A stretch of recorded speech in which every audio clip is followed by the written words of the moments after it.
Bukan cuma negara-negara Arab, surat perintah penangkapan dari Pengadilan Kriminal Internasional untuk Perdana Menteri Israel Benjamin Netanyahu dan mantan Menteri Pertahanannya Yoav Gallant rupanya disambut baik oleh sejumlah negara di Eropa.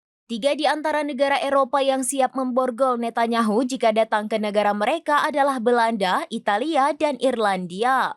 Menteri Luar Negeri Belanda, Casper Veldkamp, mengkonfirmasi pada Kamis 21 November 2024 kalau Belanda siap melaksanakan perintah ICC tersebut. Dalam sebuah pernyataan kepada pers, dia menyatakan pihaknya akan menangkap Netanyahu jika dia memasuki Belanda, mengikuti surat perintah ICC untuk persidangannya atas tuduhan kejahatan perang dan kejahatan terhadap kemanusiaan di Gaza. Veldkamp juga menekankan kalau Belanda akan menghentikan komunikasi yang tidak perlu dengan Netanyahu. Dia menegaskan kembali komitmen negara untuk mendukung keputusan ICC, baik sebagai negara tuan rumah dan anggota Statuta Roma. Menurutnya, penegakan keadilan internasional sebagai hal yang penting untuk menegakkan tatanan hukum global.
Download Tribun X sekarang, menghadirkan lokal menjadi Indonesia.